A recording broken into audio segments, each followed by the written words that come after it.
October 30th, 1948, Death Fog. The industrial borough of Donora, Pennsylvania, lay under a dense, toxic smog that would claim lives and reshape American environmental awareness.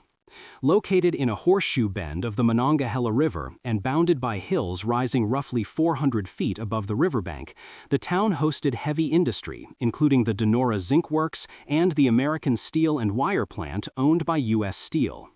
Geographic and meteorologic conditions converged. A temperature inversion trapped cold air and industrial emissions near the surface, disallowing normal dispersion of pollutants.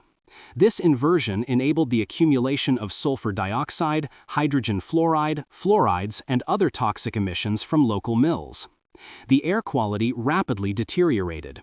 By the early hours of October 30th, at least 19 people had died within a 24-hour period, most aged between 52 and 85 and suffering from chronic heart disease, asthma, or tuberculosis.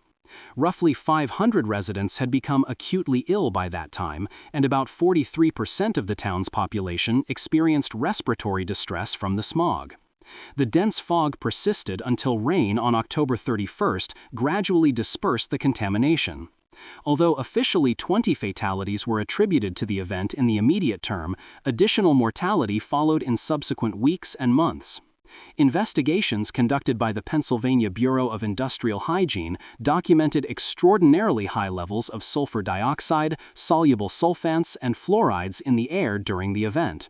Research identified the zinc smelters' emissions as especially harmful. The fluorine concentrations in some victims reached levels many times above normal human exposure. Unlike prior industrial pollution episodes, the Donora smog event triggered the first large-scale epidemiological study of an environmental health disaster in the United States. The incident made clear that heavy industry, local geography, persistent weather patterns, and inadequate emission controls could combine to produce rapid and lethal public health consequences. Although heavy polluters of the era often operated without strict regulation, Donora demonstrated the human cost of such lax oversight. In the years after the event, the Donora disaster became a catalyst for state and federal efforts to monitor and regulate air quality. It increased public awareness of air pollution hazards and contributed to the momentum for legislation such as the Clean Air Act of 1963.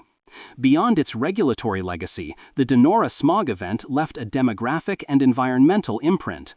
In the immediate aftermath, property values in the borough declined, and the local mills eventually ceased operations. Academic studies decades later showed that residents in the Donora area continued to experience elevated mortality and morbidity rates associated with respiratory and cardiovascular disease. The geography of the town, surrounded by hills and located in a valley, became a case study for how terrain and weather interact with industrial emissions to produce public health emergencies. On October 30th, 1948, Donora became a stark example of industrial-era pollution's consequences. The event underscored that even a single inversion event paired with high emissions could kill dozens and sicken many more. The legacy of the incident endures in the form of the Donora Smog Museum and in the broader recognition that clean air matters. The tragedy in Donora thus stands as a historically significant turning point in U.S. environmental and public health policy. For enthusiasts of historical ephemera, visit history-collectors.com to find collectibles that might complement your collection. You can own a piece of history.